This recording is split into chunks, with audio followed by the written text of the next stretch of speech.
This the new Let's Get It Sports Talk, broadcasting live on weekends, exclusively on Facebook and the Four Walls Foundation YouTube channel. Good morning, ladies and gentlemen. Listen, welcome to our new sports. You know what? It's too early for me sometimes. I don't I don't know. But anyway, listen, ladies and gentlemen, welcome to the new Let's Get It Sports Talk. I'm one of the hosts, Doc Bryce. We're here with Coach Marcus Bullock, and we have our other host, Coach Fred Battie. Let's start it off first and foremost. Coach, how you guys doing? I'm good. It's kind of like the end of the summer for a teacher, so you're kind of in that in between state. I finally got some time to relax and kind of. And you're doing good though, because it's the end of the summer. Well, no, it's finally good to have some time to relax. It's the first time this summer I don't have any obligations with my team. Oh, okay. No practice. We're not in any leagues. No showcases. I got you. So it's been good to just kind of relax and. I got you. Yeah. All right, that's good. How about you, Coach Bullock? I'm doing all right, man. Like you know, same thing. And this, I don't. All right. Usually, I say I'm doing good. All's good, but I'm doing all right. Okay. Because it's that time, and starting to get emails from our principal. Then I'm like, come on, man. Like, that's right. It's time. And she seems so excited. I'm like, what are we excited about? Yeah. Let me ask you a question. Do you think, and it's not no shade towards any principal or superintendent or anything. She's the best, so I'm not. Right. It's no shade, okay? Because we all educators, right? So there's no shade. But we got to ask, even though they're supposed to present excited, do you think deep down they're excited? Or is it because when I see, and I'll be honest, when the first day of school, I'm seeing all the kids, I'm excited. Right. I am. I promise I am. But at the same time, I do wish the summer was still here. It's not like a shade to them. It's just like, so do you think that they're really excited though? So, I mean, my principal, she's different, man. I think she looks forward to genuinely it. She gets after it, no doubt. That, she got a very stressful job. Private schools are always a little more stressful. Yeah. But yeah, I mean, I ran into her the other day and she was like, just had that look in her eye. She's ready to go. Like, how do you do that? Yeah. Now, how about you, Fred? You think your administration? Yeah, I think our principal, he's a worker. Like anytime I drive by, he's there. They're rocking. Sending emails late. They're rocking. And I think they're there all summer alone, so they're ready for that energy to come back into true the indeed. building. So that's true. So I do think they're ready. That's a good point. They're ready to get so back I to do think that there is a time to get back to learning. I do. But I also think that, our principals, our administrations, they're human just like us. Yeah. And you know what? I think we all share the same sentiment. So, they're excited for the kids and all that stuff because that's why they're there. It's a purpose-driven job for them. But at the same time, I know they wish that they were still summertime. Yeah, I think they want to go back to being teachers and get that summer break. Absolutely. So, but anyway, listen, let's start the show off. I think the first topic we had today was about the Olympics. I believe that's what it was, all right? Let me just go with you, Fred. The Olympics, they're over. Did you watch the finale? Did you watch any of the end games? Because I think the last time what was the goal game for the American team was last Saturday afternoon, right? So then, so they won the gold and whatever. And then we had some other stuff like that. So were you really engaged? What's your thoughts on the Chef Curry doing this thing? Like, what's some of your thoughts? I mean, I love the Olympics. Mm-hmm. I was excited for the gold medal game. Even the semifinal game, I mean, that was probably the most exciting game of the tournament. Okay. With them being down 15 going into the fourth and kind of making that miraculous comeback. And then the gold medal game was a good game as well. It just made you appreciate Steph because you don't know how often you're going to get to see him in those situations anymore with the way the Warriors are constructed. So to see him in a championship game, in a semifinal game and perform that way, was great to see. The women's game was great as well. We were just talking about I'm playing in the men's league and actually you guys can start this game without me because I'm going to finish watching this game. Wow. That's how good the women's game was. And that came down to last second.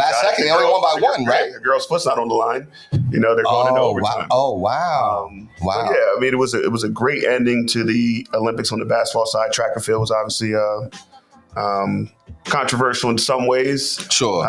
Was that with who though? With Noah Lyles? With Noah Lyles and the 200 and the COVID and. Oh yeah, how did you feel about that? I mean, I know we talked about it. I don't know if I sent you this picture. I wanted to, do. but how did you feel about that? You know.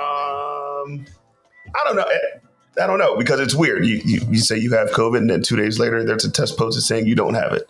I didn't even. Okay, no, you got to catch me up on it. I don't know. I never want to accuse anybody of lying or doing anything like that, but it just seems like.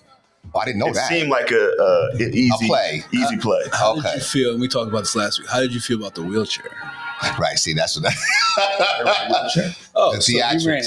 He ran. He lost. I saw him laid out. I didn't know there was a wheelchair. I'm off in a wheelchair. Yeah, see. Yeah, that's it. How do I feel about that? Well, I mean, that goes along with him. He likes to play up to the crowd, playing to the theatrics. Right. So, you know.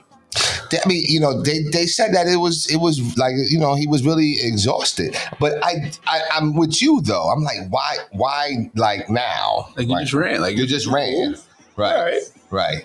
If you would have won, you would have needed. Yeah, you would have done none of that stuff. And I just saw him before the race. He still came out with the same energy before. So it's not like he like walked out and was like, I'm saving myself for this race. Right. Yeah. Right. Well, I mean, you know, it's part of that is you know, I guess some showmanship a little bit, right? And then did we bring up last time where he was like, you know, world champs, but all right. So you know, you know, athletes, I guess, you know, particularly Olympic athletes, they have to kind of market themselves, right? Because there's nobody, they're not in no league. For once every 4 years. Like, did you guys know about Noah Lyles before the Olympics? I didn't know about him. Did you guys know about him? I knew because he made the comment like last year or something like that. So that's how I knew about him. But but you know about him from the comment? Yeah. Oh, okay.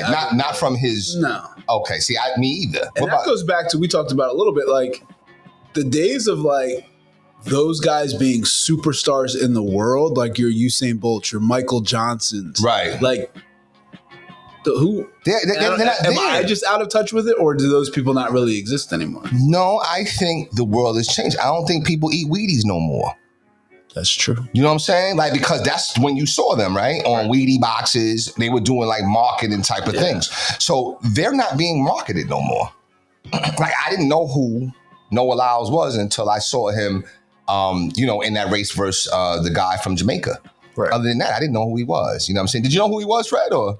I did from the previous Olympics, but I knew the name. You knew the name. But like if I saw him walking down the street, I wouldn't be like, oh, that's Noah. Got you.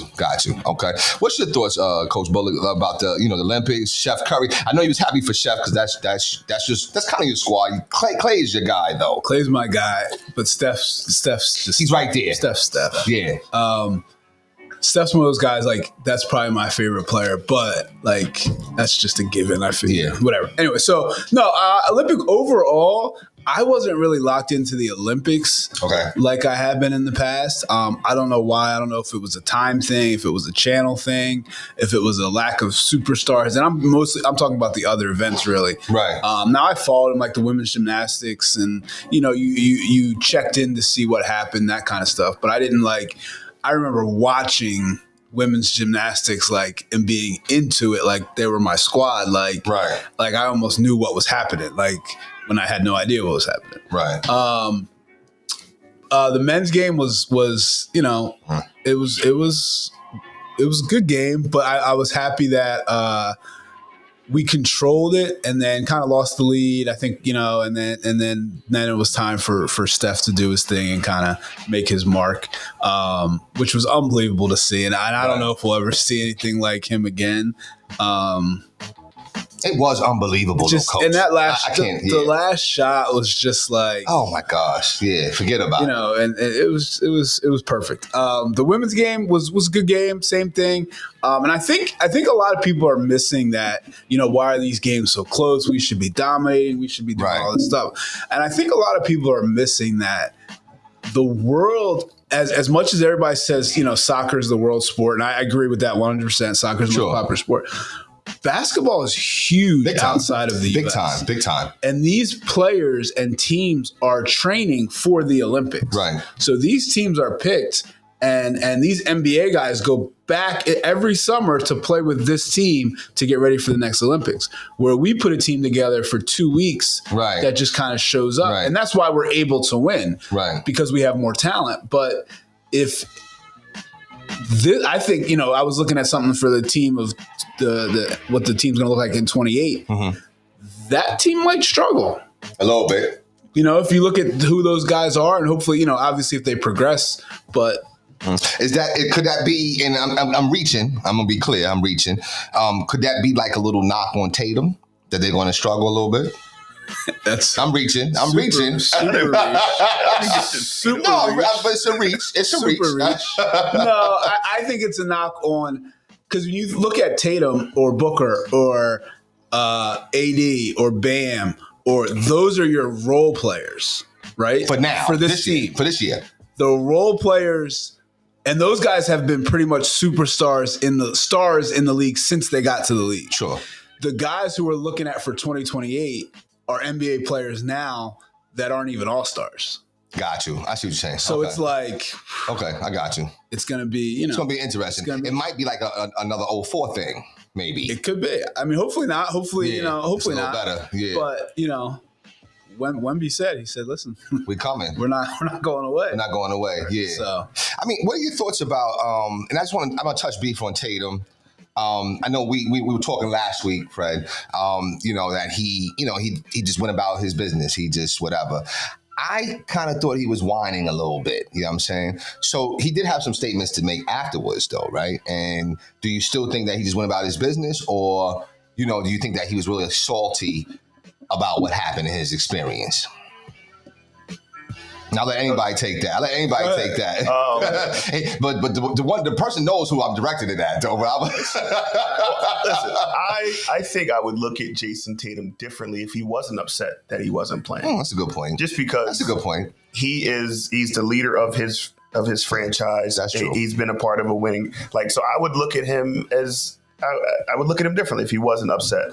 I want to know what this does for him in 28. I want to know if he's willing to give up his summer in 28, given his experience in 24. I don't know if he's going to do that.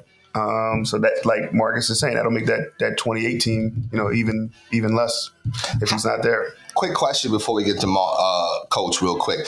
How would you feel if he did say, you know what, because of what happened in 24, I'm not playing in 28. How would you feel about that? I don't think he'll say it.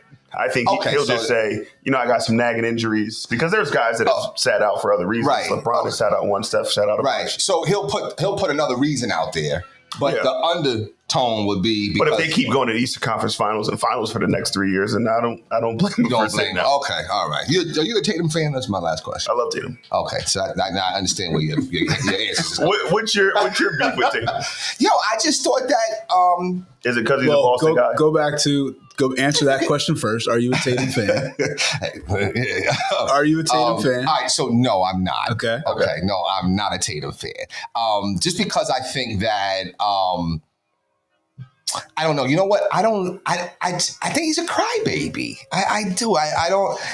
I like Brown better, you know what I'm saying? But I do think that he's a crybaby. And at the same time, what's really, really riding pause is the Boston thing. Like, I don't like nothing from Boston. It's Duke, it's Boston. That's why Jason Tatum gets to hate.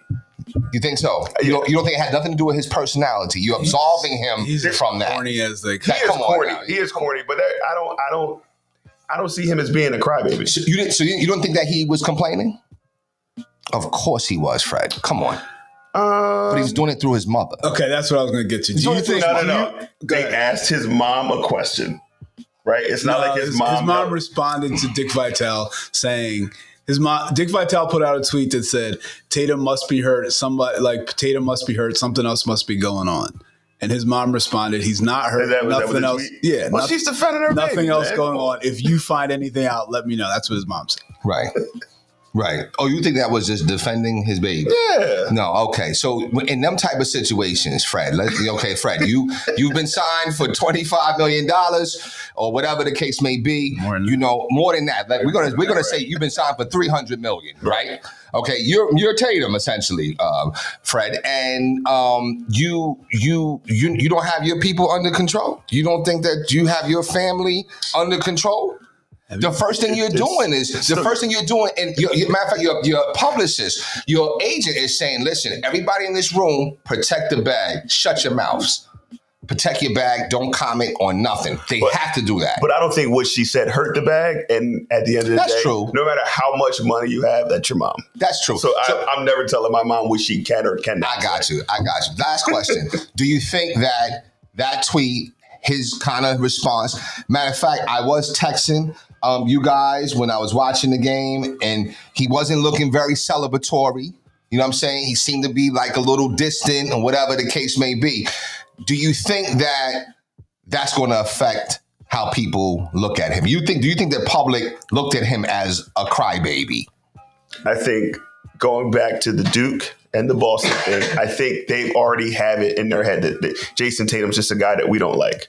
You're a loyal dude, man. You're a loyal dude. No. I'm just saying. I just think that they already have had that, which is why when he didn't play, all the memes were going off because people were already looking for a reason to go at him. So, I mean, now they're making a big deal. I'm telling you, if Devin Booker doesn't play, if Ant Edwards doesn't play, if any of the other guys don't play, we have a bigger story. You think so? Yeah, because the story is Devin Booker grabbed Steve Kerr in the locker room after the game. Okay. Or Ant Edwards. So definitely Devin Booker. I might be on the fence about Anthony Edwards just because of the fact that he has to, like, he made a statement of like, yo, I'm the best, I'm the number one option, right? Was he really being serious? At first, I was like, wow, he's kind of being a little braggadocious a little bit. Like, he might be serious, but he realized moving forward, like, nah, maybe he was just playing or whatever, or he's a young guy that has to have that confidence, which is nothing wrong with that. But I think if he didn't play, I don't think that he says, oh, I'm going home. I disagree. Oh, wow. I think that's why Jason Tatum didn't play, because you can't sit Booker. And Booker earned it. Booker played great. Booker played amazing. He was, and I'm just saying him just because of his personality. And Edwards, you could have substituted Ant Edwards for Jason Tatum very easily and got the same, if not more, production. Yeah, I don't know. If you compare those two, who would you rather have? The guy that's been to 5 Eastern Conference Finals and won a championship. It's not even close. Okay. Same thing for you. Yeah, it's not even close. All right. Coach, I know you are, but are you a Tatum fan? No. Oh, okay. Not at all. I think he's super corny. I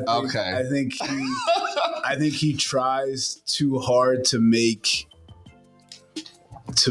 like the moment. It's not. Yeah, it's something. It's just not. It doesn't seem natural. Genuine. Yeah. But he can play. He could play. He could play.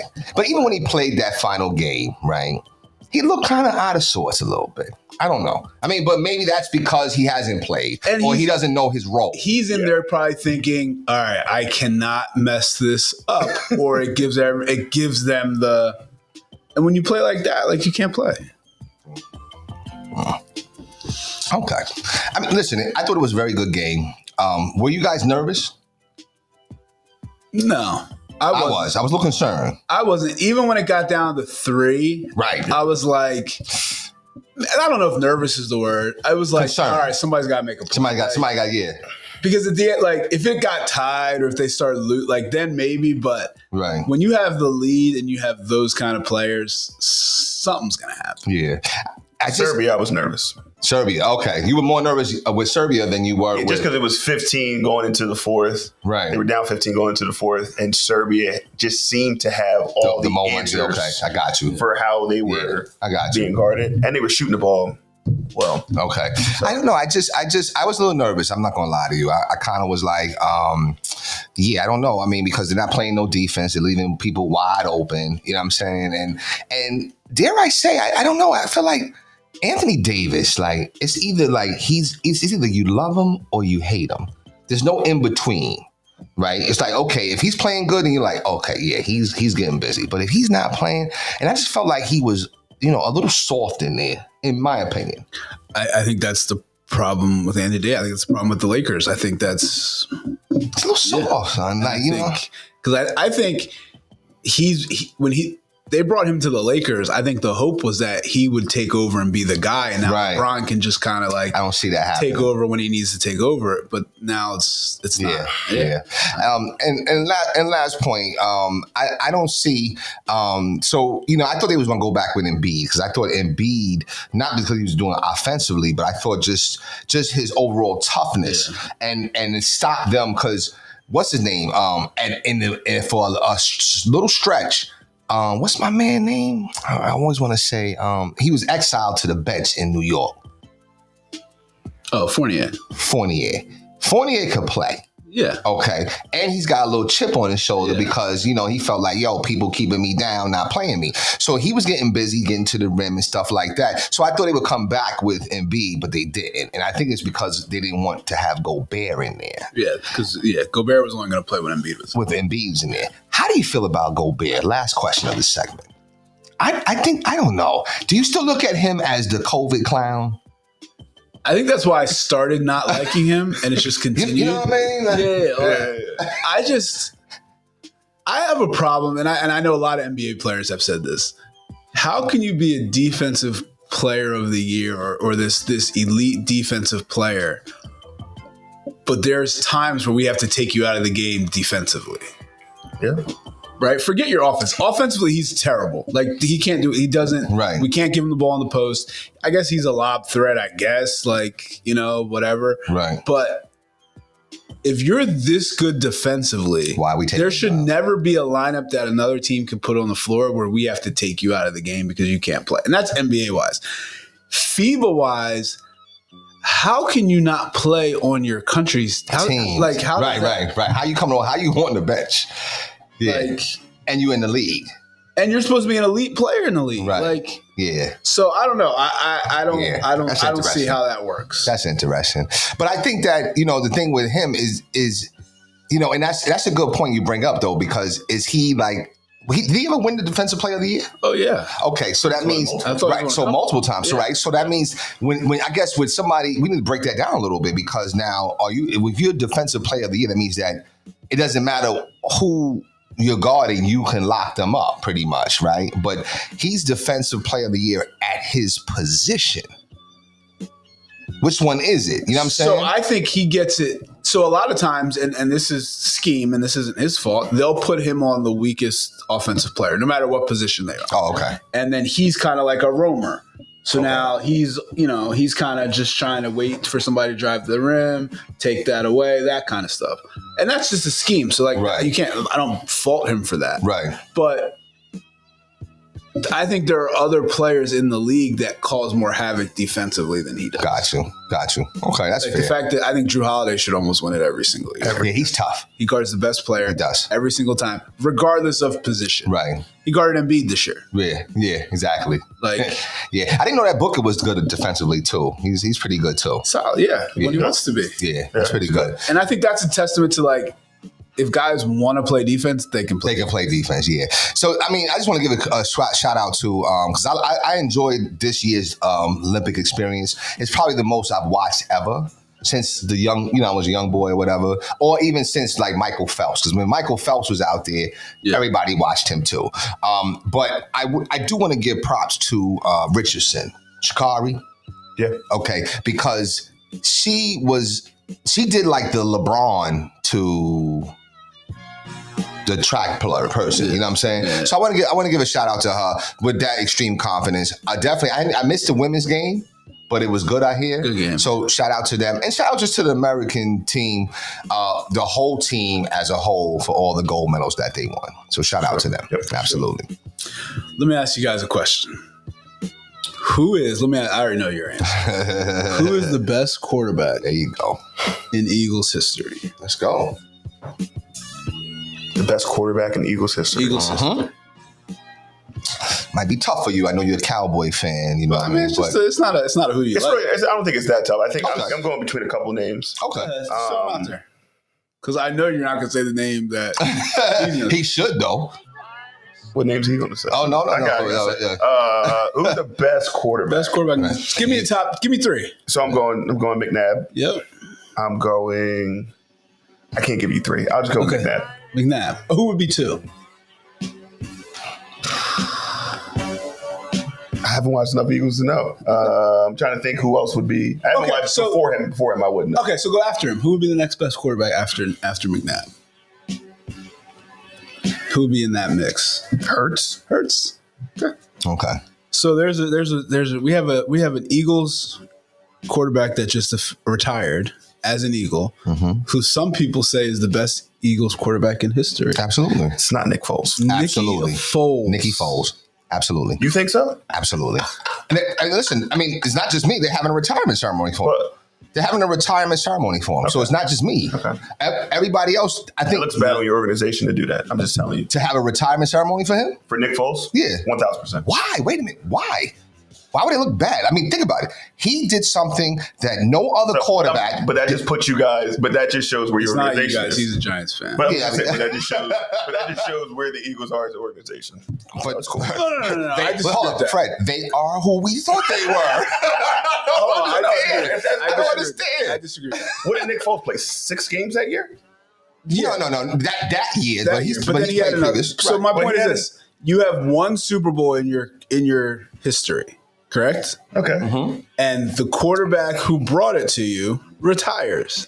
Having a ceremony for him, I don't think is the biggest deal in the world. Okay. Now, nobody's saying that his numbers should be retired. I mean, he probably thinks that.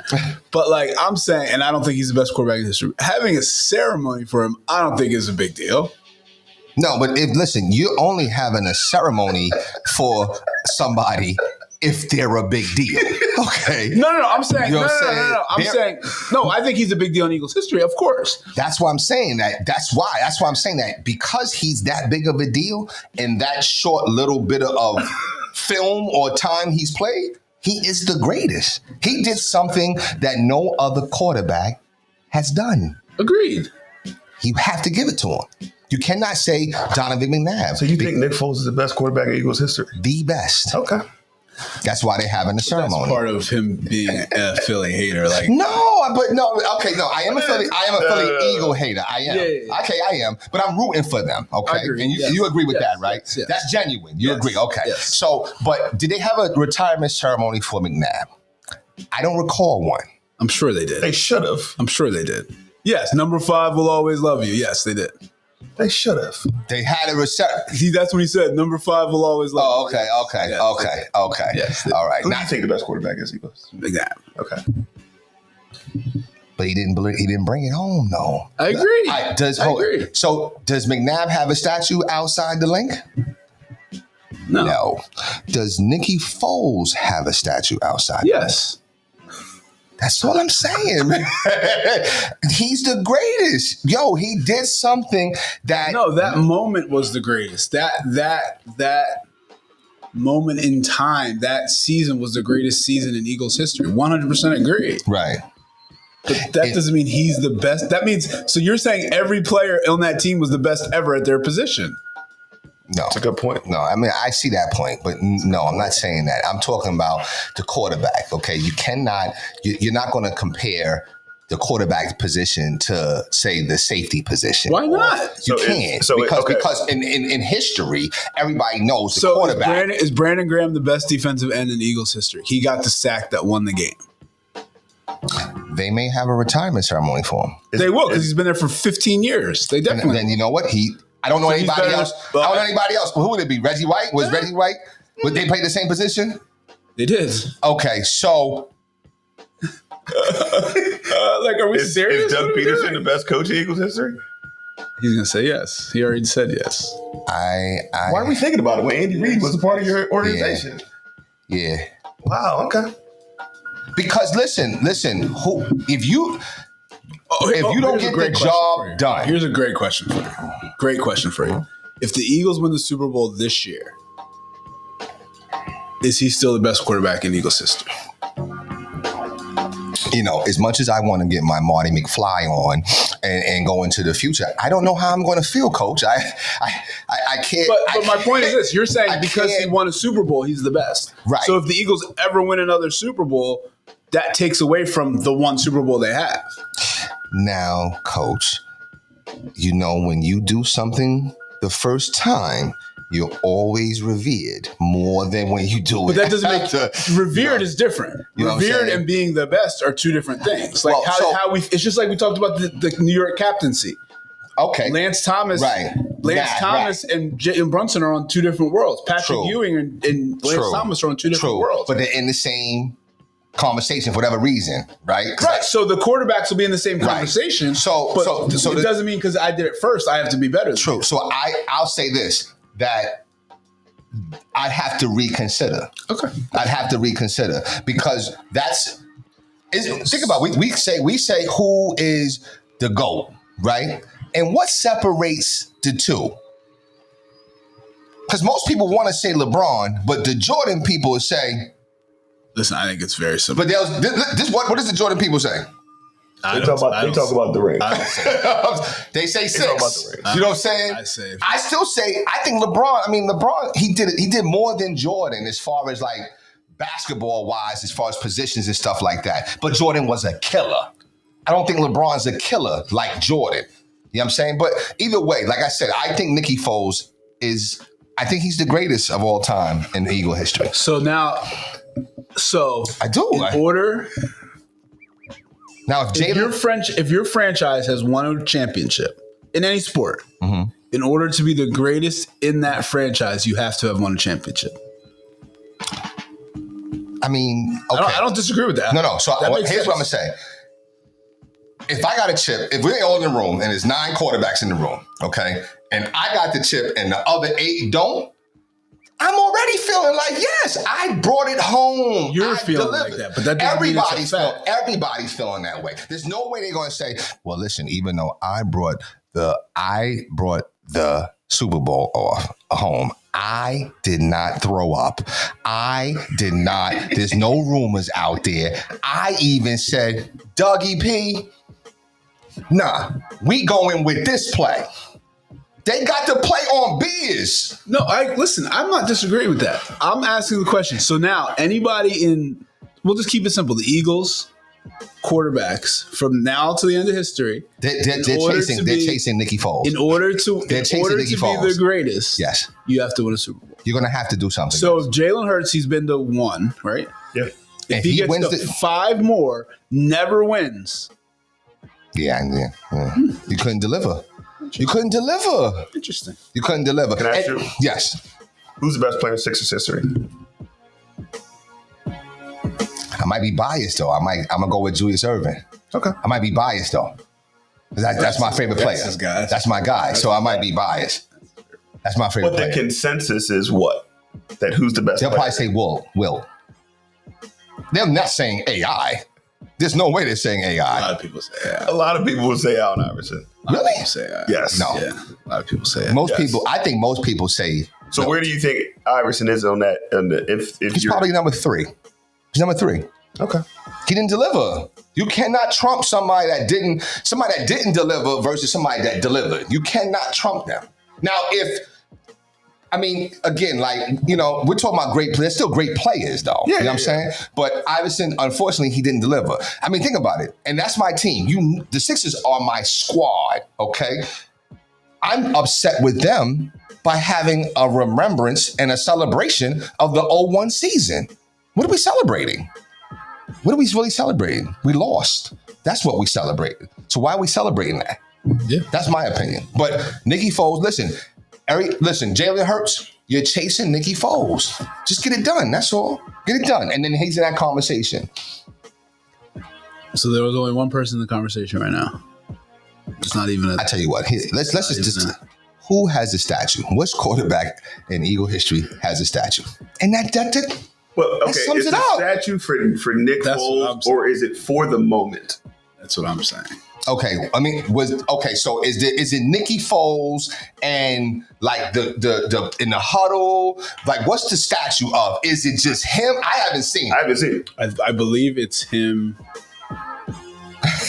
But when you like saying, like, I think it's the moment where he's like talking to Sirianni about. No, you mean Peterson saying Philly. Right. Okay, so, but that is the moment. The moment he became the greatest. Yes, Fred. No. Yes, Fred. Yes, Fred. No. The moment of that team winning a Super Bowl. They didn't win that Super Bowl that moment. That was the moment that he became the Nicky Foles. It's always Nick Foles, but he's Nicky Foles. I think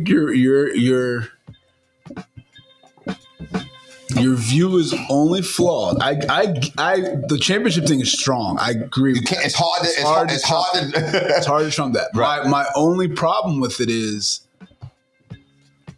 that's the only position it can apply for, which I don't think is fair. So if Carson Wentz doesn't get hurt that year, do you think? Why did he go there? Do you? Whoa, let's go. Okay, wait a minute. They done some research. Who's that in the picture? Doug Peterson and Nick Foles. Right. Oh, right. No, what he said? He said he's talking to. No, but Doug Peterson is in. Doug Peterson has a statue. Come on, man. Like, what are we talking about? But wait a minute. Hold up. I know you're saying. Oh, right. Exactly. Yeah. What have I said about Doug Peterson? He's the what? Greatest coach in Eagle history.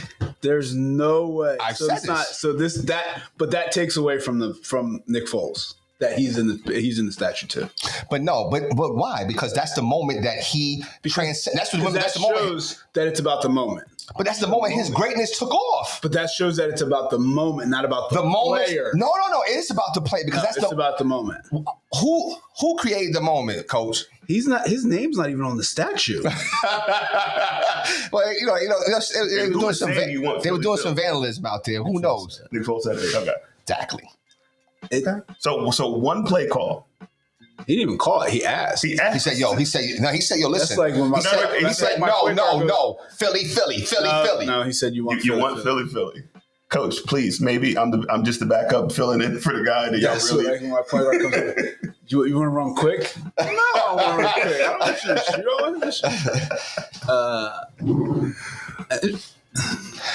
shoot. Listen, I don't disagree with the champ. I think that's strong. I think that's very strong. I mean, if they had won previous championships, so it's hard to say somebody is better than Aikman, right? But you'll have some people say Tony Romo is one of the greatest players in Dallas Cowboy quarterbacks or whatever, right? Yeah. If you ain't win, you're not in that conversation. Troy Aikman he can still be one of the greatest quarterbacks in Dallas. Yeah, he can be, but not the greatest. But I don't disagree. I think you have a strong because they haven't won before. They haven't won. I think you have it. And I also think if he plays the season, it gives him more strength. But if we're talking about the greatest at a position. Wait, you mean play the whole season? Yeah. But okay, so how many he played 6 games? I don't even think he played that many. All right, but he played. I think it was 4. Like 4 games, 4 or 5 regular, right? No. Oh, 4 or 5 total. Like 3 in the regular season and 3 in the playoffs, 2 in the playoffs. Which one was tougher? What? The games that Wentz played or Foles played? No. I'm not even saying that they were tougher. I'm saying you played 6 games. I'm saying if you play the whole season, it just I'm not saying anybody had I'm not even going to bring up that name. I'm just saying it gives you a little more, a little more skin in the game. I still, however, believe one season can't trump right. I was going 10, 12, 11. Longevity that means nothing in your assessment of who's the greatest. Longevity doesn't really mean anything. I'm not saying it does. I think it means a lot. But I think that sometimes, you can have an iconic moment that just transcends your value, transcends who you are. I think that's what it's doing. It's transcending his value in your value, and it's made him so much better. Not just my mind, everybody's mind. Not everybody. But it's they gave him a statue. They haven't retired the moment a statue. If they lose that game, where do you have Nick Foles on quarterback rating? I don't even. We're not even having this conversation. You're not even having this conversation. So how can he be the greatest? Because he proved you. Wait, so hold up. You're telling me. So it can't go from I'm either not in the conversation to the greatest. It has to either be like he's either like 2, 3. They're ranking hard. Donovan McNabb. Like it can't be. Oh, he's 7 or 8 or 1. So what? You just skip over. No. So when we're saying that the greatest in American football national history, then I'm on your team with that point. But when we're talking about Eagles, and we're talking about specific Eagles have not had a championship. Fred, let me, and again, I know you know, but you're not a Eagles fan, but I know you know because we live in this area. Right. It was a holiday. No, listen. Schools were canceled. That's I've never heard of that. Yeah, it was insane. Right. So it's more than just what he did he did for the air. He delivered. In a sense, and I'm not comparing him to moment. He delivered a great moment. And I'm not comparing him to this. A singular moment that I hope is the only God, I promise you, I'm not comparing him to this. But in a sense, he was like the Eagles' Moses. In a sense, he was. He delivered them to the promised land. They was Fred. When I first moved out here, there were cats at Acme with these old. They had the 1965 championship jacket on. Yeah. You ever go to the Acme, this old store? You see the old head with the old VFW war thing. That's what it reminded me of. But now, guess what? I was somewhere yesterday. Shorty had on the championship eagle thing. Like everybody got a sense of pride. Man, when I saw you after the thing, you went. Well, that was because it was you. That was because you know what I'm saying? So he did something for the area. Of course, he's the greatest quarterback in Eagle history.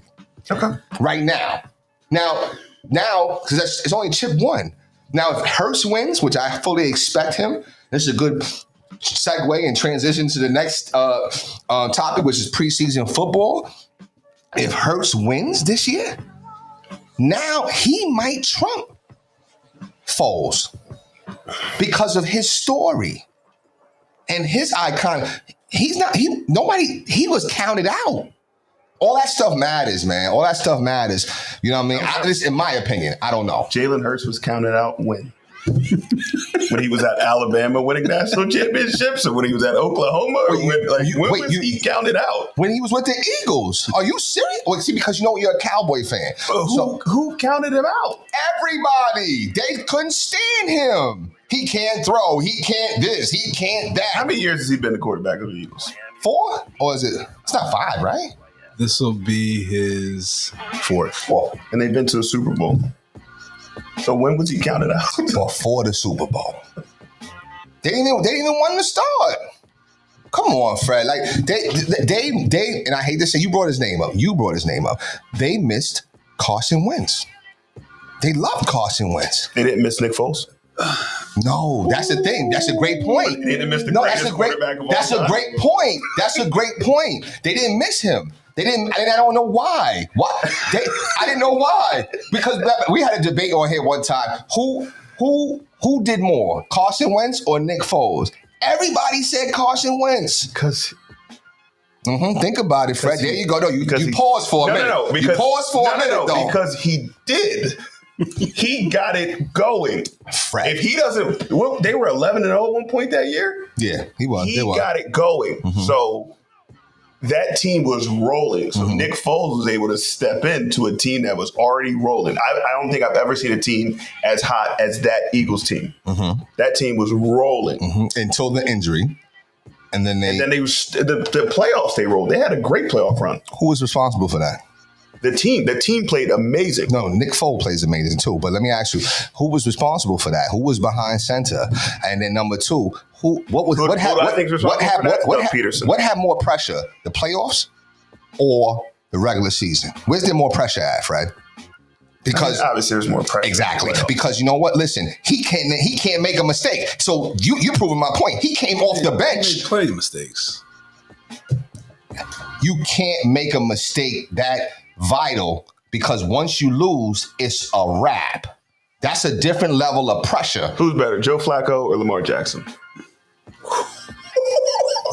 You already know what I'm saying. Who? He doesn't want to Flacco. say He's got to do it. He's got to do it. Okay. He doesn't really. No, but I actually think Lamar is on the clock. Lamar's got to win.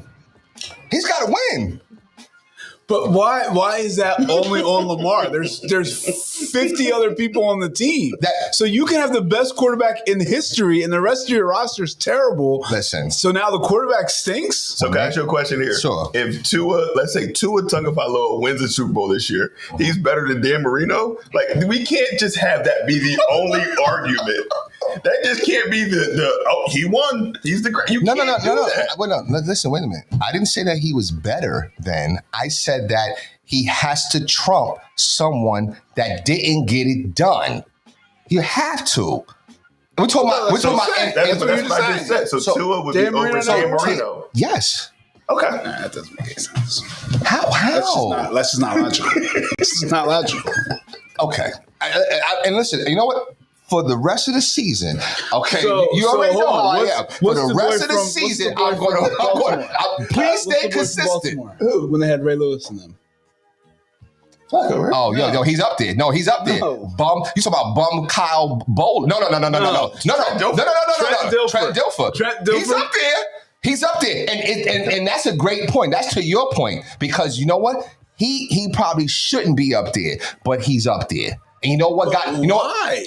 Yo, because he got it done. But he didn't get it done. Yes, he did. The defense got it done. No, come on, son. The defense did everything. Listen, come on. Listen. What are we talking? Listen. When a team, they literally. I'm sorry to cut you off. They literally came in and said, "Just don't mess this up." Yo, listen, Marcus. You've been watching Super Bowls. Fred, you've been watching Super Bowls since you were young, right? Yeah. For the most part, when they ask, who do they ask? Where are you going now? Who they normally ask? The MVP. That's a good point. It's always the MVP. That's a good point. Who's usually the MVP? Depends. Quarterback. It's usually the quarterback. Yes. Who's the most important position on an NFL team? What's the most important position on an NFL team? 99.9% of the time it's the quarterback. That's why he's getting the revere. He's being revered. Peyton Manning. Oh, with the Broncos? Yes. Okay. Yeah. It was defense. So but guess what? Who are they revering? Who got all the glory? No, he didn't. Yes, not that year. He didn't. He got it because he was Peyton Manning, not because he did anything. Everybody said, "Man, Peyton carried you that one." So when the Seahawks rolled the Broncos, nobody said a word about Russell Wilson.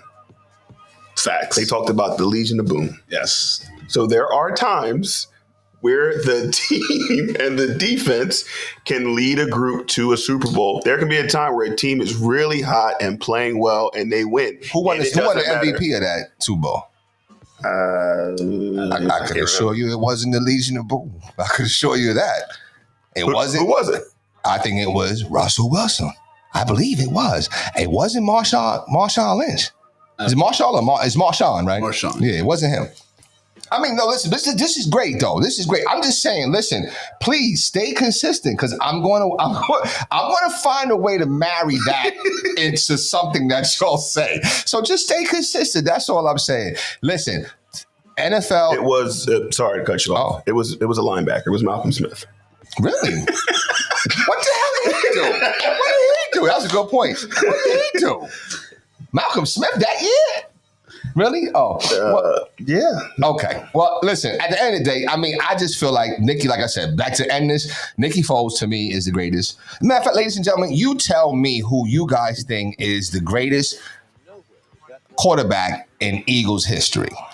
I'm going with Nicky Foles. They're going with Donovan McNabb. Somebody might be going with Ron Jaworski. Okay? Somebody else might be saying Randall Cunningham. So it's a lot of different perspectives. We want to know your perspective. Let us know. Anyway, let's get into the NFL preseason. You guys been watching some games or what? Not at all. Me either. I watched a little bit of highlights, but yeah, not really. Okay. I haven't either. So I do know that the Eagles won. What I find interesting about the preseason now is I feel like the teams, when they do these joint practices leading up to whatever preseason game they have, I feel like that's when the starters get like all the work. Right. And then the game's just like, all right. It's whatever, right? Whoever we need to see. So I think that I think it's smart that they do it that way. I think that makes a lot of sense. Controlled environment. You can run, Yeah. But I think it takes away from what the preseason has been in the past. Yeah. Do you guys get in? I mean, who has the best preseason? Is it NFL, NHL, NBA, or MLB? Which one has the greatest preseason? Because I'm not excited about any other preseason other than basketball. But that could be because that's my favorite sport. But I don't know. It just tell me. What do you think? I mean, I would say basketball because there's only 12 guys on the team. Okay. Or 14, 15, whatever it is, guys on the team. So even when like at the, throughout the game, you're still seeing guys who are going to be playing during the regular season. I think NFL is probably the most popular because I think football is the most popular sport. So people are so excited for it because they wait, from February all the way to August for it to happen. And there's so few games that, I think football is the most popular. I enjoy basketball probably the most. Yeah. I think baseball is the worst. I think so too. Yeah. Probably because it's longer, right? It lasts so long. It lasts so long. It comes back around, and they have their games are half the teams playing in this team, half the teams down there playing that. You don't even know what's going on. Right. What about you, Fred? Same thing or? Same thing. I think the NBA preseason is so exciting because you get to see the rookies for the first time. Yeah, that's true. Real game situation, not just the summer league. Yeah. And then with NFL preseason, it's hard. It's hardly unwatchable after the first half because you're seeing guys who won't be there next week. Right. Absolutely. So now I did hear that Hurts didn't play no snaps. No. Yeah. What do you think? That's purposeful, or you think that's trying to protect him a little bit? Or so I think in both their games, I think the weather wasn't great. Oh, okay. So I think a lot of the starters didn't play. But I think it goes back to the practices. I think that's when they're that's when they're getting their reps in. You're getting your reps in against another team. Yeah. You have to read the defense. You don't know what they're doing. So I think that's what has a lot to do with it. I just think it's with the longer season, with these guys being so valuable, right? You can't afford an injury for. Got you. Has Dak played? Do you know? Or? He hasn't. Okay. You think is that coaching decision or that's more Dak decision? I think it's just protecting your investment. Okay, I got you. They're not really investing. They're not really investing. I mean, there's not a lot of starting quarterbacks that. Yeah. You are because if most times NFL you lose your starting quarterback, your season's pretty much done. Yeah. So why would we risk that in August? So why? What's the problem with giving him a contract? I mean, I think Jerry Jones said some. I can't remember exactly what he said. He said something that was a little almost like. I can't even remember what it is. But he said something that wasn't necessarily in support of being in a rush. With CeeDee Lamb. That was about CeeDee. That was right. Not being in a rush. Yeah, he said we're in no rush to get the deal done or something. Yeah. Right. So when you say stuff like that, right? And I know you talked about it last time, that, he needs to kind of stop meddling in the business and stuff like that. What does that do to CeeDee Lamb? If you're CeeDee Lamb and you hear your owner or your boss or whatever say something like that, what position do you take as CeeDee Lamb? I think it helps you assess your position in the organization and kind of where you're prioritized. Okay. And maybe when, there's time for a deal's up, maybe you're, looking to go somewhere else where you feel more valued. Yeah. I think CeeDee's one of the best receivers in the league. Sure. I think without him, our offense struggles. It's kind of similar to if Dak wasn't there. I mean, our offense takes a big hit if CeeDee's not on the field. So I do think we need to prioritize getting him done, him locked in. So I mean, when something like that happens, and because I guess that's anywhere on any level, right? But particularly on a level when you're getting paid, right? So on a high school level, if you're not getting no playing time, chances are it's because, listen, you got to prove yourself. You got to step it up, whatever the case may be, right? And the kid might feel some type of way, whatever, but that's all growing pains, right? But now you're getting paid and you're not playing. So it's like, you really, it's like, you're at the control of the organization, whatever. And they're like, listen, just, shut up. I'm paying you anyway. No, but that's what they're saying, though. Yeah. That's what they're saying. Like, shut up. I'm paying you. Like, you know what I'm saying? How can you respond to that? How do you respond to that? How would you respond, coaches? Because they're not saying it, But that's what it's being said, right? I mean, you're talking about in CD's case, or you're saying if I'm in CD's case or anybody's case, like I can't say I can relate to because I'm not making that kind of money, whatever. But I can understand how CD Lamb might be feeling when it's like, okay, wait a minute, I thought you looked at me as valuable, and this is like kind of pressing. You're like, we're in no rush. Like it's not a big deal to you. I think that's tough, man. I think, like Fred said, like it kind of just tells you what people feel about you. Sure. And I think the problem with Jerry Jones is I don't think that's how the organization actually feels about him. I think they want CD there forever. Right. But I think he, being who he is, I don't know if he says things the right way or words it the way he really means it to be, but like, yeah, that doesn't come off like, so if I'm CD Lamb, I'm like, whoa. Yeah, what's that about? And I think he even responded to somebody, he just said laugh out loud or something like, right. Like, but yeah, I mean, it's tough, but like when you're dealing with that kind of money, I mean, yeah, like if you're paying me, I'm under contract, and it's easy for me to say, like, if I'm under contract, I'm going to show up and do what I'm supposed to do. That's bottom line, right? But like, I get it. Like, yeah, I get it too. I should be making more. Like Brandon Ayuk in San Francisco, I should be making more money, or not. Hassan Reddick, like I should be making more money. I'm not showing up till I get a deal, because if I get hurt in this practice, like then it's a wrap. It's a wrap. Right. So I get it. So now, if their mothers speak out, I'm okay with that. I think it kind of goes back to my point. If their mom say something, I'm okay with it. If their mom say something, because it's a different situation. Why? How come they don't have their mothers under control? No, but this is right. More, how come they didn't put their moms? This is more livelihood, though. See, we're talking about livelihood.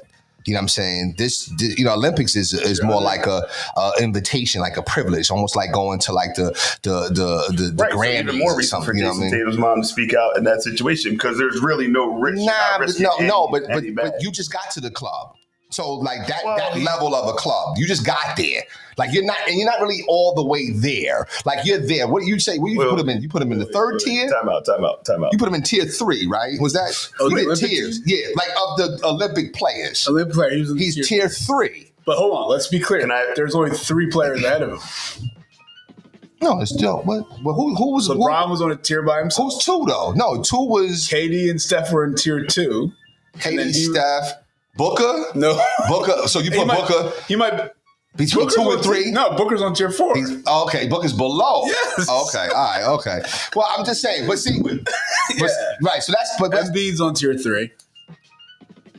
Embiid's not on tier 3. On the Olympic team? He's got to be like tier 2. He's got to be tier 2, I think. Yeah. Embiid's on tier 3 of the Olympic team. I think he's barely on tier 3. Barely on tier 3. You're saying he's on tier 4. He's between 3 and 4 to me. Oh, wow. Yeah. Wow. His biggest accomplishment is getting past the first round. I can give you that. I'm saying as a player. But no, I'm just saying as a player, as talent. His biggest accomplishment is getting past the first round. No, I'm talking about. I'm not talking about perspective, Fred. It's okay. I'm not talking about accomplishments. I'm talking about talent. Talent-wise, yes. I'm talking about just basketball. I say talent, he's on 2, maybe 3, in between 2 and 3. And here's why he's on 3 to me and not 2, because just like Gobert, there were times we can't have him out. Can't have him in the game. Okay. All right, so that's fair. So, I mean, but listen. How we got on that. Yeah. He like to say shout at Jason Tatum.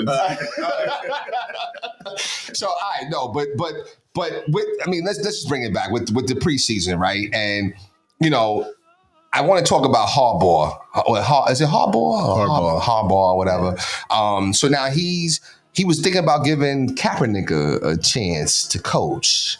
I didn't hear that. Yeah. He's giving how do you feel about that? I think I'm okay with that, because a lot of coaches, get with their former players to whatever. And I think that would be a good look for him.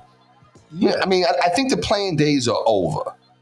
I think it's like 37, 38. It's not fair he hasn't had a chance. Okay. I agree with that. You know what I'm saying? I also say, I've been very clear about this. You know what I'm saying? Like, when he was playing last, he was on the decline. Yeah. Okay. There was no more Kaepernicking. Okay. Do y'all remember when he was Kaepernicking? That was the Kaepernick. You know what I'm saying? So there's no more of that. He wasn't doing that well. But I do think that he would still deserve the opportunity to play in the NFL, and I think that he would be a really good coach. I don't know if he'd be a good coach or not. I think if he's presented the opportunity to coach and he takes it, I think that's great. Mm-hmm. I think when you get into that world, it's a little bit different. I think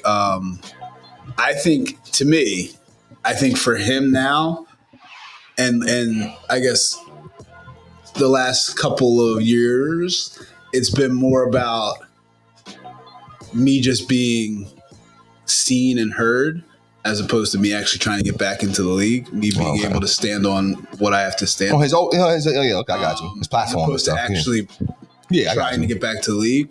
And I think he's going to have to, if he does take a coaching job, nobody cares about who the quarterback coach is. Like, nobody cares about who this is. So, like, he's going to have to humble himself a little bit. Yeah, nobody's going to care about it. Well, people don't care about it. To hear from you. They don't care about the quarterback coach until he's not there no more and your quarterback struggling. So I think that happened with one of the Eagles.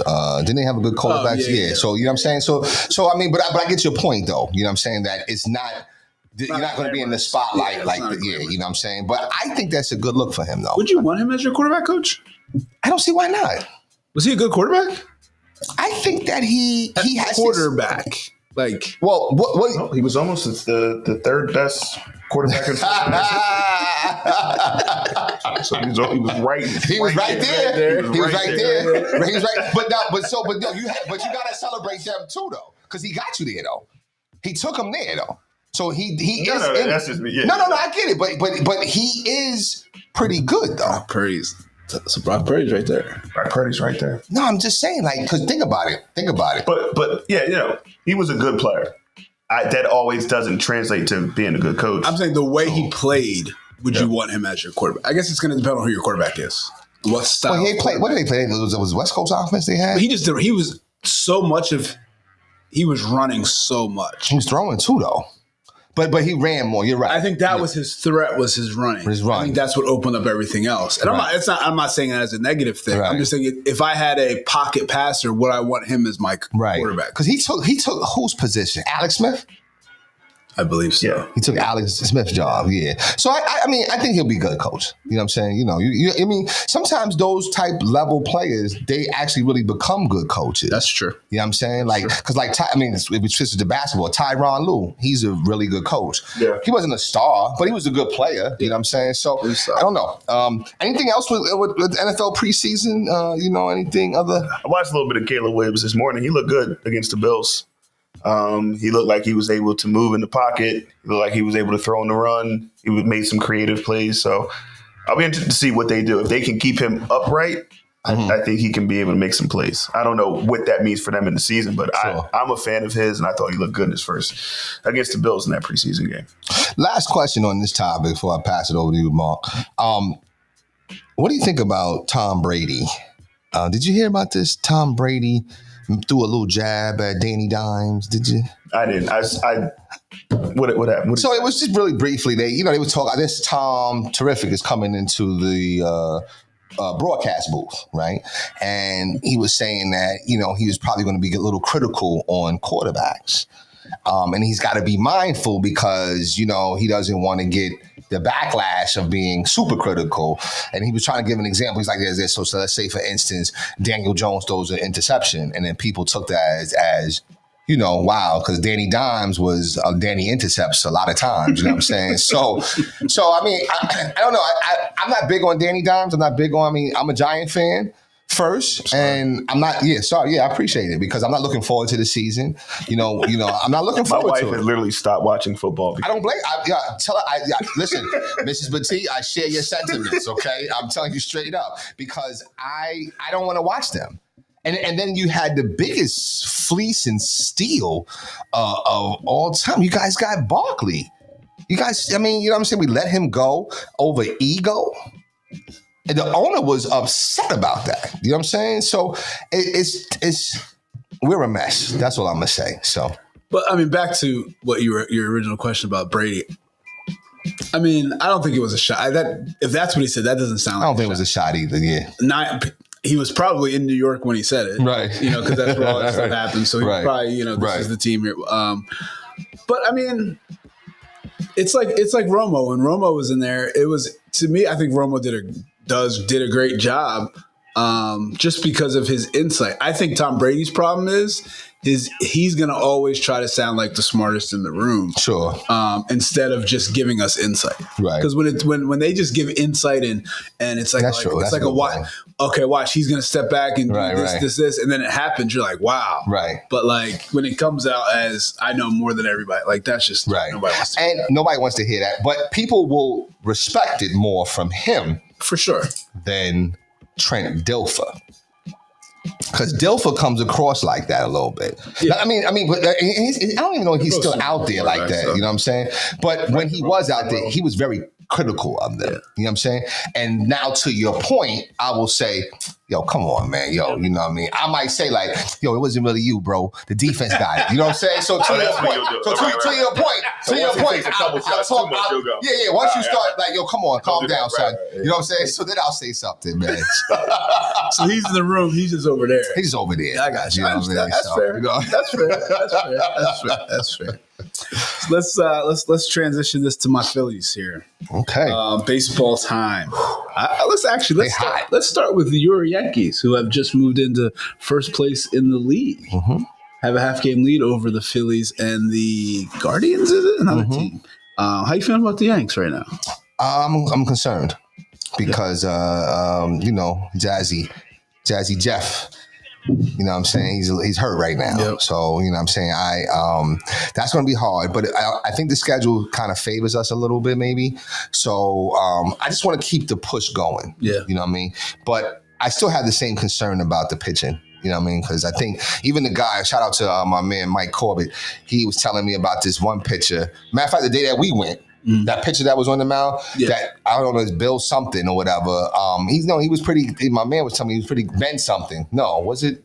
No, Ben Rice was the one that hit that ball. Hit the home run, right. But even him, some of these players I don't know. You know what I'm saying? So then my man tells me like, yo, they're pretty good, blah, blah, blah. But then he just got smacked down like the other day or whatever. So that's where I'm a little concerned about is the pitching. Other than that, I fully expect that they do what they need to do this year, and you better do it because I don't know if Juan Soto's going to come at a steep price. So you better try to get it done now. Yeah. You know what I'm saying? Because you got to pay him. They got the big series coming up with the Guardians starting on Tuesday. That'll be good. 1-2 in the American League. Oh, where they playing in New York too, right? Oh yeah, I might have to go up there. Okay, yeah. We need a good showing. I can tell you that much, but I just don't like our pitching though. You know what I mean? That's where I'll give the edge to your Phillies. The pitching is better. At times. Yeah. Well, Nola was pretty good last night a little bit, right? Yeah. You know, they've been bringing it back around. How do you feel about that? Is Ranger back? Ranger's not back yet. Okay. Taijuan Walker's back. Okay. He can go back away. Okay. I don't know who is that. Taijuan Walker. He was with the Mets for a while. Oh yeah, I still don't know who it is. Was he good? He's okay. Solid. Okay. Yeah. Oh, okay. All right. He's like our sixth starter right now. Oh, okay. He's like when somebody else is out. Okay. Yeah. He's a reserve. So I think we have a stretch right now. I think we're in it right now, or maybe it's about to start, where we play like 21 straight games. Wow. It's something crazy. So they're gonna need some extra starters. Yeah. Okay. Have those days of rest. But no, it seems like they had a team meeting from what we hear. Oh, they did. After they lost to the Marlins 5-0, which is interesting to me that it's a big deal. They had a team meeting. Like, why aren't we meeting more often? Like, why is this special? Why we gotta wait till then? Yeah. Right. And then since then they've played pretty well. I think they've won 3 in a row now. Okay. Walk off last night. And, who was that? Trey Turner? Trey Turner. Okay. To walk off. But guys are starting to hit. Rob Thompson says, they're going the other way with the ball. They're not trying to pull everything, that kind of stuff. But, right. I think it also helps that they're playing bad teams. True. But sometimes that's what you need to get going, just to see something a little bit right. easier, I guess to say. So we'll see. They're 3 in a row. and hopefully they can get back going. I tell you one thing, just real quick. They were calling for Rob Thompson's head, though. For sure. Wow. I mean, from one little bad moment, that's where the Philly fan and me we part ways. Don't you want to see? I wasn't calling for. I didn't think he should get fired. I just wanted to see something from him. Like there was never any like emotion or like go get thrown out of the game. Okay, okay. You want to see something? You want to see him angry? No, not even like just do something. Okay. Like I liken it to this, and this is just one game, so it's not like we were playing a game against a team, and we are playing well. Mm-hmm. And this coach has a good team, they're a good team, and everybody's telling me how good they are. And he sits there and he's just coaching and he's just sitting there and we're winning and we're pulling away and he just never did anything. Wow. So if my kid was on that team, like, yo. Yeah, say what's going on? Like, say something, like do something, right. Like change something, like right. And he's just like I'm like, so I literally look at my coaching staff. I'm like, yo, something's about to happen here. Like, we got to be prepared. When he changes this up, we got ready to go. And nothing happened. So we just won by a lot. Wow. And it was like, that's how I like it. It's that. Like, he just never, there's losing streak and nothing's changing. The lineup's not changing. Nobody's getting, I'm not saying benched in a negative way. Like, let's give this guy a day off. Like, nothing like that. No approach, happening. no nothing. Like, let's just and there were some questionable calls, some strikeouts, go get thrown out of the game. Like, let's have some life. Let's just see if we can get something going. Well, he's a little older. He's a little older, right? He's a little old, so I mean, but at the same time, I don't see Joe Torre, just sitting there idle or whatever like that. So I get it. But that's a good point. I mean, he was a beneficiary of the Phillies moment. Is that fair?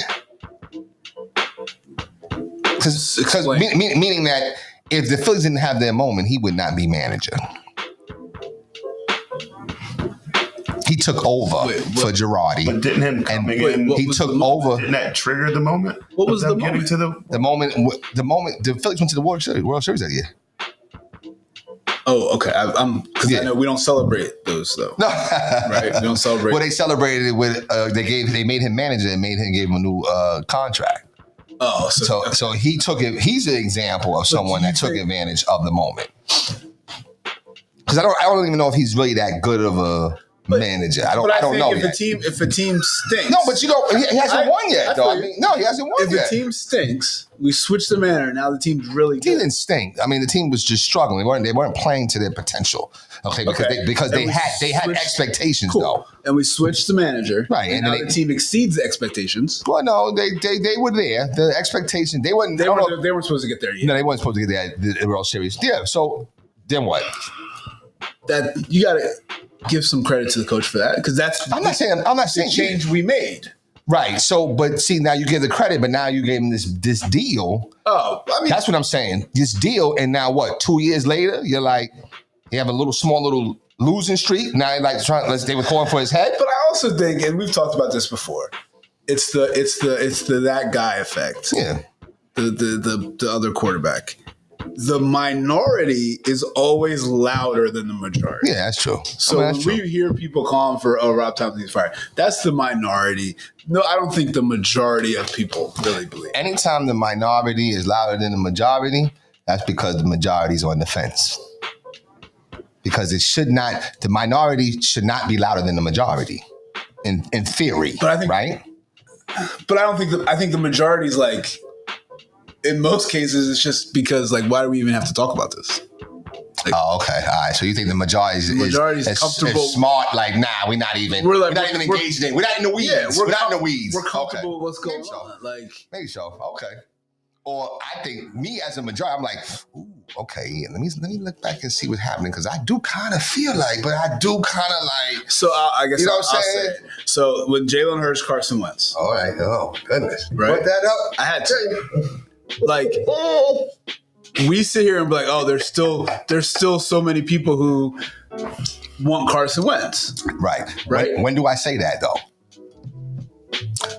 After Hurts has made a mistake. Right. Right.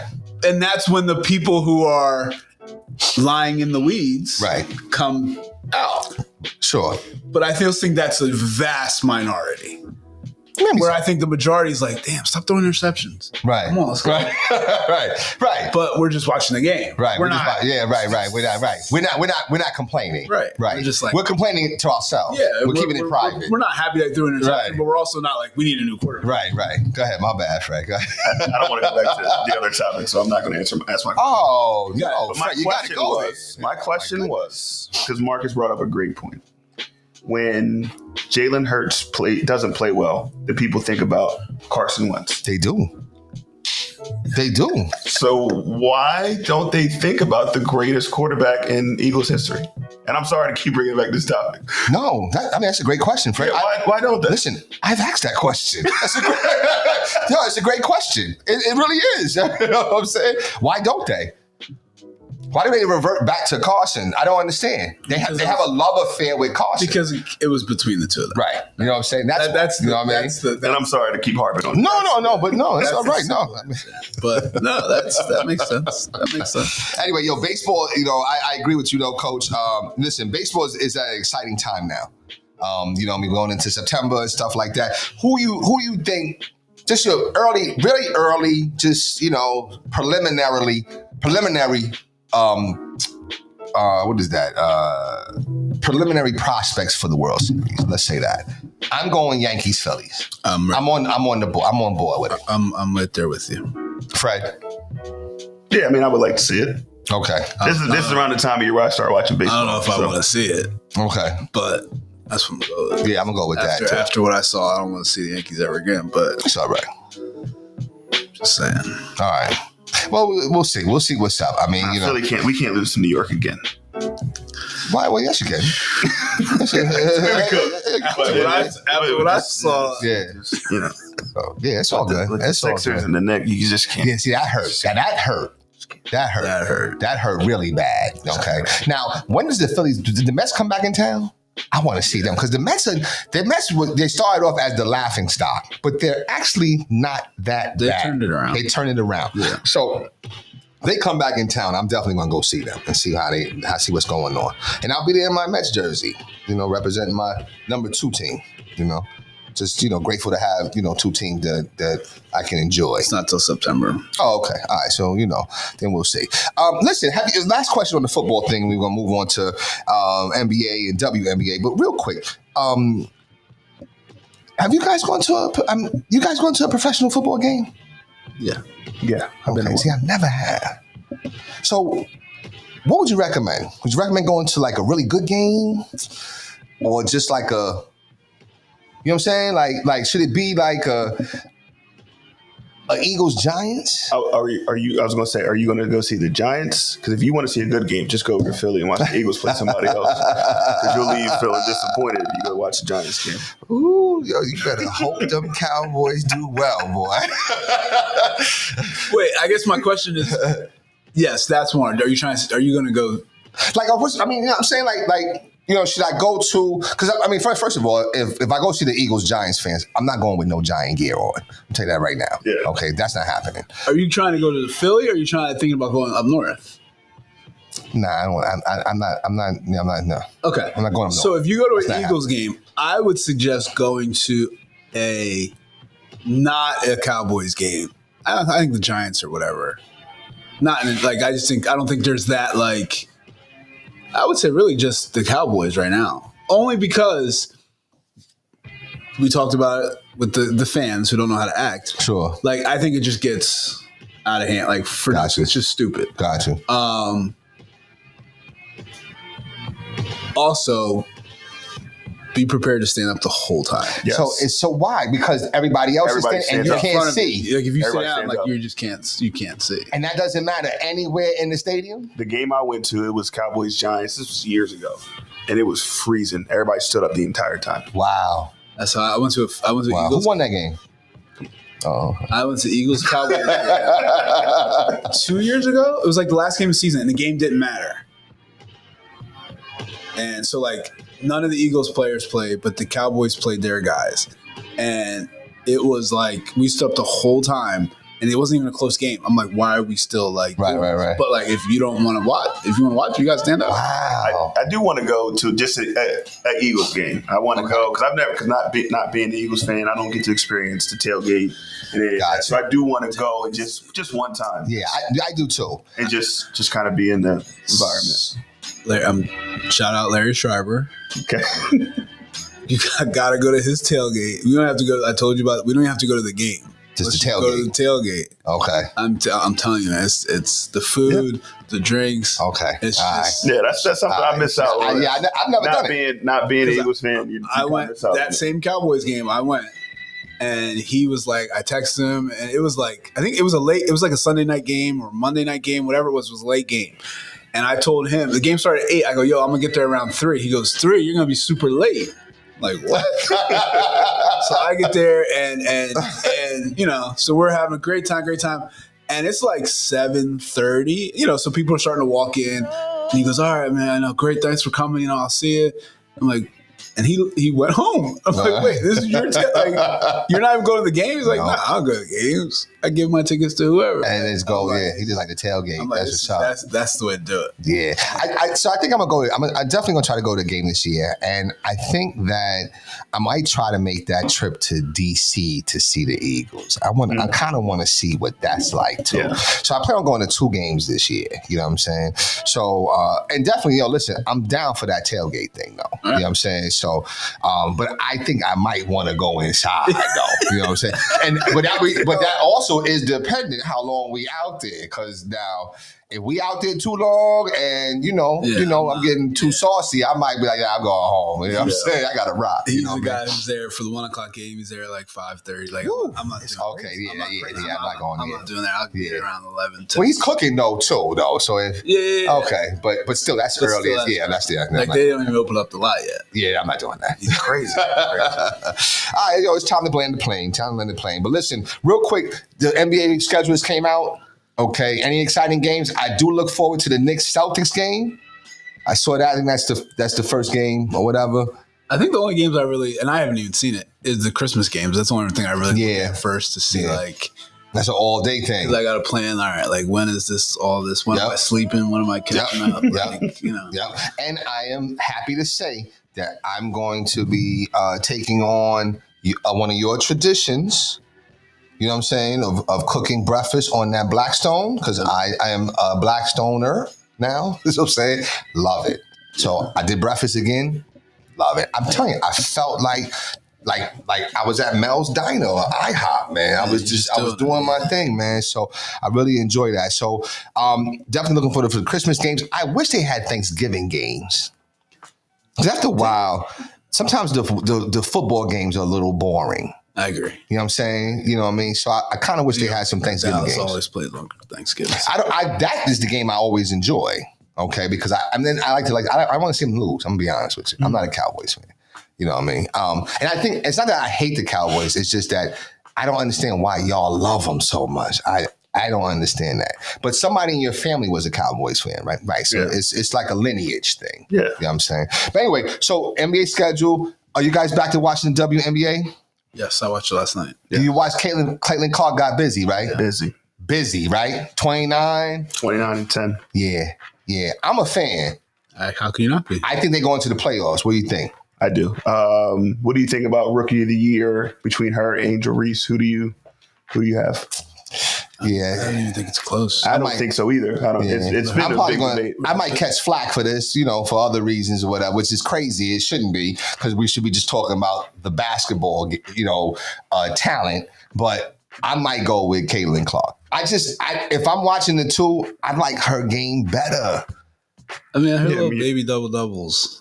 10 and 10. Like, let's stop comparing Steve Nash and Andre Drummond. Like, let's stop. Well, we can't call him baby, only because that for us that would be baby, right?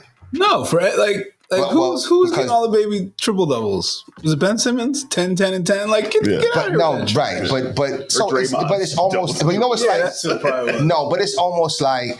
And maybe I might be off with this comparison. I might have to flesh it out a little more. But like my shoe size is 11 and a half.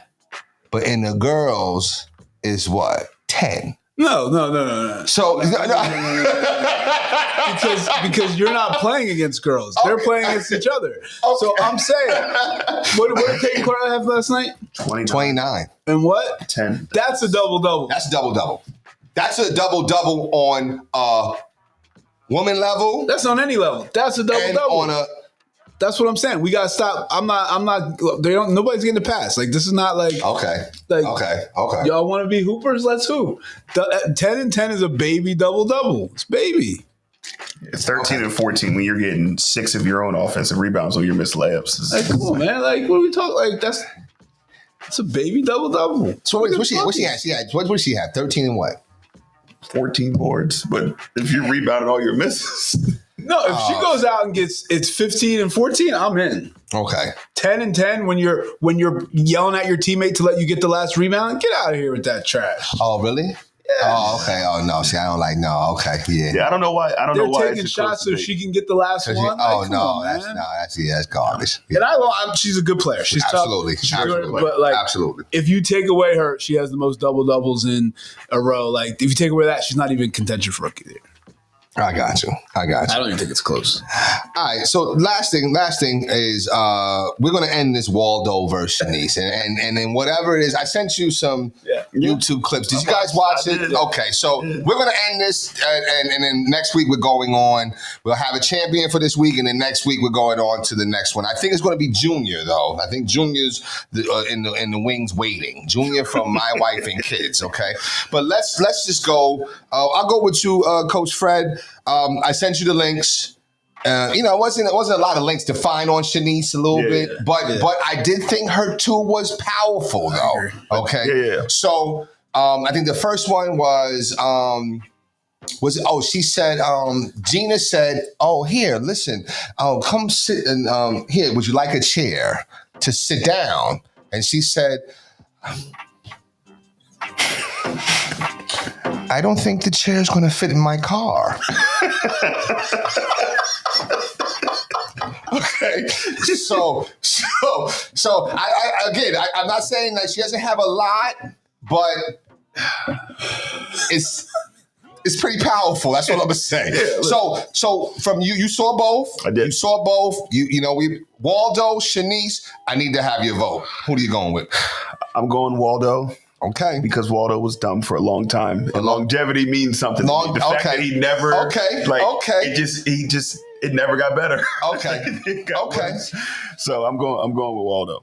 Waldo. Okay. Coach, you've seen both. I know you've Waldo, I know he does it for you. You know what I'm saying? Because the face, the looks, and he did do something in one of those clips. I was like, he dumb. he really dumb, yo. So But let me ask you, did Shanice at least put up a good fight for you, Fred? Yeah. Okay. If she was a bigger character like Waldo, I think she'd have it, hands down. Okay. Coach. So I think this plays in perfectly what we've been talking about all day. I think Shanice had a better moment. Okay, all right. But I think Waldo's longevity. And what it came down to me is I was just looking at him, like you said. And if I just saw Shanice walking down the street, like, oh, hey, how are you? Right. If I saw Waldo, right. That's just dumb, man. Like, you like, yo, he's dumb. So I gotta go Waldo. Okay.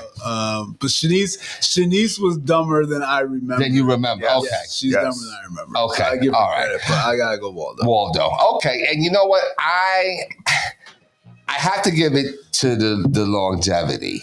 Just because Shanice did have those were funny moments, but I wish I had more. Yeah. That's what it was. I wish they had more out there, particularly when they were in the apartment. And when Cole got his apartment, and I think he said something about he got his own space or he needed space, and the way that she kind of looked at it was like, I was like, oh my gosh. So, but I couldn't find it. So because of that, and Waldo actually came up for me because Waldo looked dumb. Yeah. But I don't really remember some of his like dumb, like Cole Brown, Renner Spoons. You know what I'm saying? I'll never forget that. Renner Spoons. I won't ever forget that. Cole was dumb. You know what I'm saying? But, you know, Waldo, so I got to go with Waldo, too. And I really wanted to go with Shanice, but there's just more content on Waldo. So, ladies and gentlemen, we're giving it up for Waldo.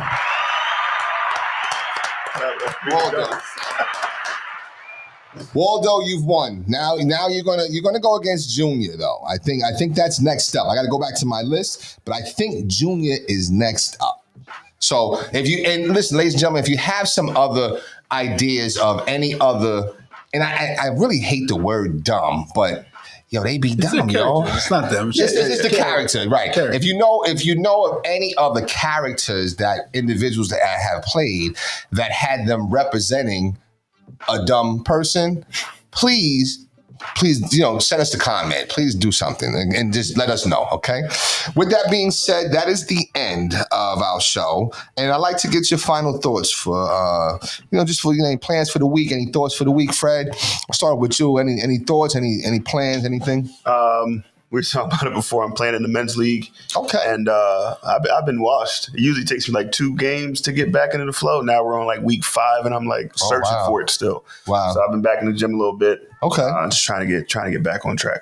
Okay. So. All right. Good stuff, man. Good stuff. Coach? Yeah, I got to speak on that. Oh. So on, what's today? Saturday. It must have been Thursday. My son, they play in a men's league and they only have 4 guys, and all day he's like, Dad, I only got 4. Like, so I gave him a list of like 37. I should have asked about you. Right. I knew what he was getting at. He wanted me to play. Like I knew it. I gave him like 37 names. I'm like, call this guy, call him. Everybody's no. I don't even think he called, but no. I'm like, all right. So what are you gonna do? He's like, didn't say. He's like, I don't know. Like he didn't want to just ask. So I'm like, you want me to play? He's like, yeah. I go, all right. So I played. My whole point in going out there, I'm your 5th guy, right? Right. I'm going to play defense. That's it. I'm not even going to go over half court. Right. Like, I'm just going to stay down here. I haven't played a full court game of basketball in a long time. My only objective is so that you guys don't forfeit and I don't get hurt. Like that's all I care about. Right.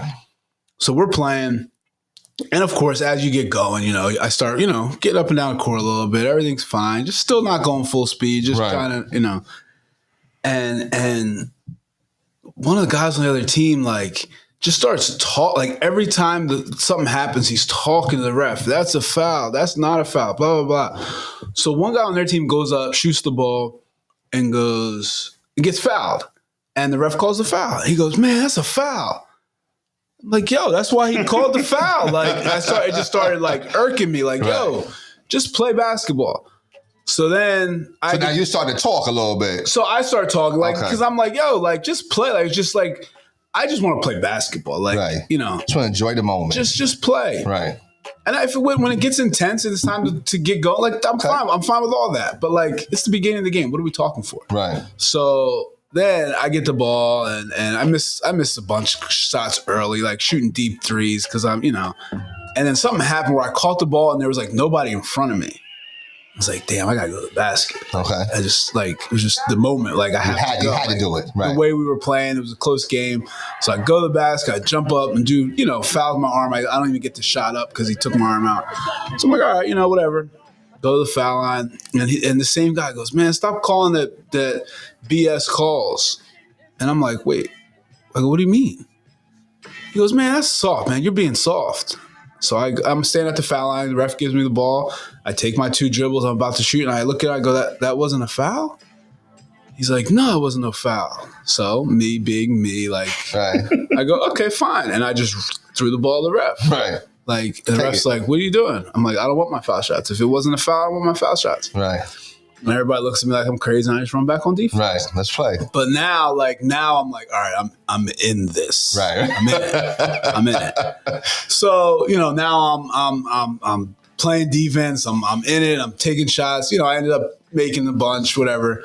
But now it's a close game late. And they pull away. They end up winning by like 7, 8 points, whatever. But my moral story is it's just like, Fred, like, I'm in now. Okay. So now. Like, I went home that night, I stretched. Okay. I woke up the next day. I've been eating well, drinking a lot of water. Like, so you got motivated. So, and my son's like, yeah, next season, because this was just like a one. And then he's like, I might need you to play this week. I'm like, whoa, buddy. But I said, he's like, next season you're playing with us. And I was like, no. I just want to play against that team. Right. Like, I don't want to play in the league. I just want to play against that team. Right. Whenever you play against that team, I'll play. Right. I just want to play against that team. Right. Just because they don't, like. Now, was he good though?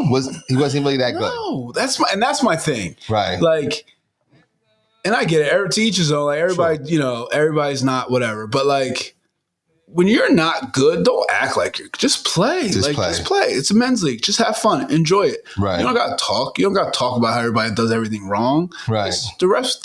It's a men's league. Right. Right. Just play basketball. So it kind of fired me up, motivated me. Okay. That's a long way of saying that. So I'm kind of in the same boat. After this, I'm going to lift. So I'm like. Oh, the buttons have been pushed. Yeah, we got to play another league, Mark. The button's been pushed. We can play against that team because that's what motivated me was that guy. I'm sure there's many of that guy on everywhere, and that's all I need. That guy a bunch of times. When I that's what I need. Like, and I guess if I'm out there and somebody starts talking, that's what kind of. Well, I think that's most. Well, I don't know if that's most people. I know that's me. I'm on cruise control pretty much every day of my life until you start messing with me. Yeah. Then it's like, okay, now I have to. It's something internally that I have to prove to myself. You know what I'm saying? More kudos to you guys. I think the one thing with basketball, and basketball I love, it's my favorite sport, but going to work hurt, like with like an ankle. Yeah. Yeah, I just don't want that. You know what I'm saying? Like I think when I was like early 30s and that happened to me, and everybody's like, well, why you limping? Why you walk like an old man now? What's wrong? Yo, my ankle, man. It was like, yo, you still play basketball? I said, yeah, But it's like, because you love the competition, but I don't want to be hurt. That's the thing. I see my father, he was still playing, and then, I guess somebody was talking something to him, and he played one thing, and then ACL. Not ACL, no, Achilles. Mm-hmm. So now he's on crutches and surgery. That, and again, don't let me. I'm telling you, me. Don't let me. Don't let me. Don't let me influence. You know what I'm saying? I have the same thoughts. Yeah, right. Okay. And that's why I just don't step inside the 3-point. Right. That's why when Marcus was like, I was wide open. I had to go to the basket. I'm like, yeah, I saw that like 3 times. I just took a 3. But it was just the way the game was going. Yeah. Like, I hadn't been shooting well. We needed to score.